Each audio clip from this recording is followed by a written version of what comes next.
Hello everyone, in this video we're going to explore the trapezoids and kinds. Alright, first we're going to talk about the trapezoids. A trapezoid is a quadrilateral with exactly one pair of parallel sides, which is this guy and this guy. The parallel sides of a trapezoid are called bases, right? I'm going to say base 1, I'm going to say base 2. The non-parallel sides are called legs, right? Legs 1 and legs 2.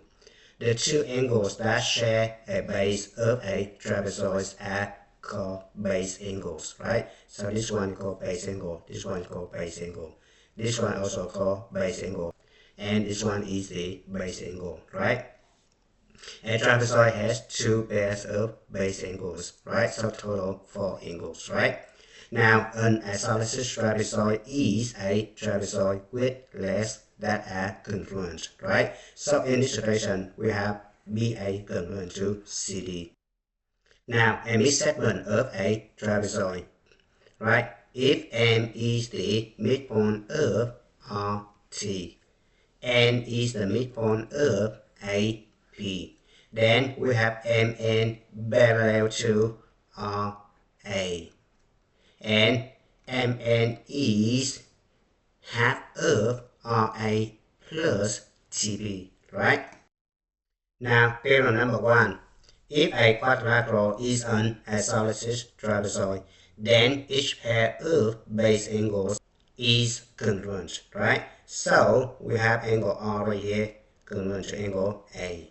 Angle T right here, congruent to angle P, right? We're going to prove the theorem number 1. Given isosceles trapezoid ABCD where AB congruent to DC, we need to prove that angle B congruent to angle C. We need to prove that angle A right here congruent to angle D, right? We're going to construct AE parallel to DC. Alright, so we have AE CD is a parallelogram, right? Because this guy parallel to this guy parallel to this guy, right? So by definition, AECD is a parallelogram. Then we have AE congruent to DC by property of the parallelogram, right? AB congruent to DC given right here, right? By transitive property, we can conclude that AE congruent to AB, right? Then triangle AB is an isosceles triangle, right? Then angle B right here must be congruent to angle 1 right here by isosceles triangle theorem, right? But angle 1 right here congruent to angle C right here because they both correspond in angle, right?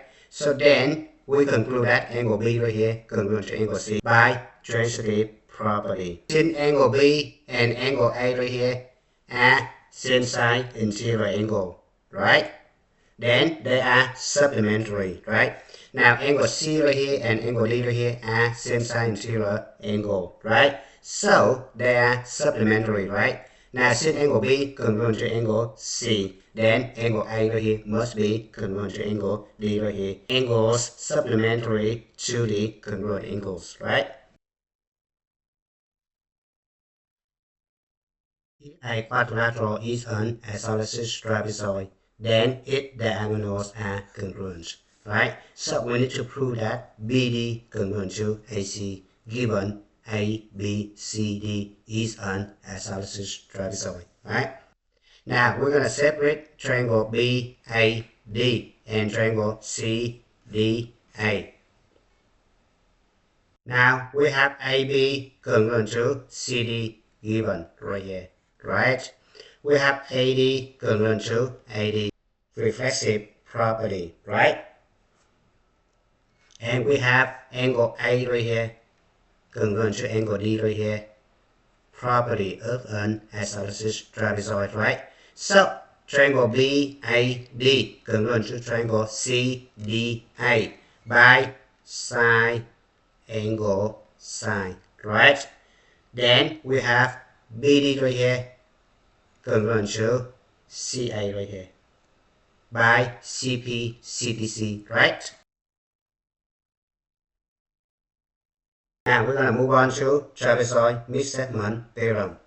If TRAP is a trapezoid with the midsegment MN, which means M is the midpoint of RT, N is the midpoint of AP, then MN parallel to RA, parallel to TP, right? And MN is half of the sum of TP and RA, right here. We're going to prove this theorem in the next unit. Alright, we're going to talk about a kite. A kite is a quadrilateral with two pairs of consecutive sides congruent and no opposite sides congruent, which means this guy congruent to this guy, this guy congruent to this guy. But this guy right here and this guy right here are not congruent, so be careful. Alright.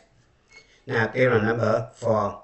If a quadrilateral is a kite, then its diagonals are perpendicular, right? So if you connect these two guys right here, you will see that they create a right angle, right? Now we're going to prove this theorem.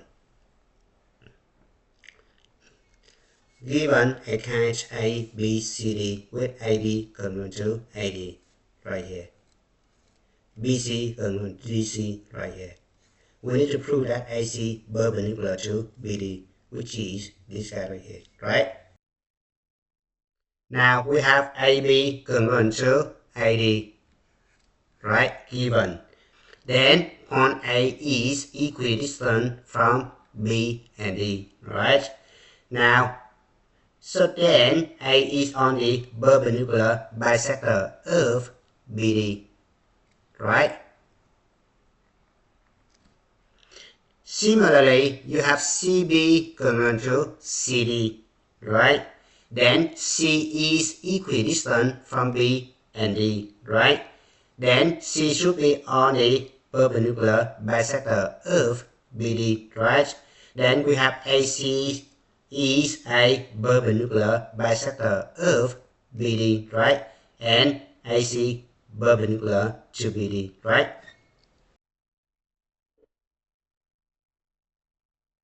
Let's move on to assignment number 1. CDEF is an isosceles trapezoid where angle C equals 65 degrees. We need to find the measure of angle D, angle E, and angle F, right? Now, the measure of angle C plus the measure of angle D right here equals 180 degrees because these two guys are consecutive interior angles, right? Now, since each pair of base angles of an isosceles trapezoid is congruent, then angle C congruent to angle F, angle D congruent to angle E, right? Now, let's move on to assignment number 2. QR is the midsegment of the trapezoid L, M, and P. We need to find the value of S, right? So, by the trapezoid midsegment theorem, we have QP equals 1/2 of LM plus PN, right? Now, substitute value is going to be 1/2 of LM equals 4S minus 10, right? PN equals 8, right? And QP equals S squared 2, right? Now, we're going to multiply both sides by 2. So, we have 2S plus 4 equals 4S. Negative 10 plus 8 is going to be negative 2, right? Now, subtract 4S both sides, so we have negative 2S. And subtract 4 both sides, so it will be negative 6, right? Divide both sides by negative 2, so S equals 3, right? Let's move on to assignment number 3. Quadrilateral DEFG is a kite. We need to find the measure of angle 1, 2, and 3. Alright? So, since this guy is a kite, diagonals must be perpendicular. So, angle 1 right here equals 90 degrees. Right? Now, we're going to apply the triangle sum theorem in triangle DAG. Right? So, then we can conclude that the measure of angle 2 right here equals 180 degrees, subtract 52, subtract 90, and it's going to be 38, right? Now, since this guy is a case, DF right here must be an angle bisector of angle D, right? Sub angle 3 right here must be 52. And it's your time to start. Thank you for watching. I hope you enjoyed the video. Remember that if you failing to prepare, you're preparing to fail. We rise like tall buildings as the chemicals they take us higher. The night's young and it's just begun as she puts her hand in mine.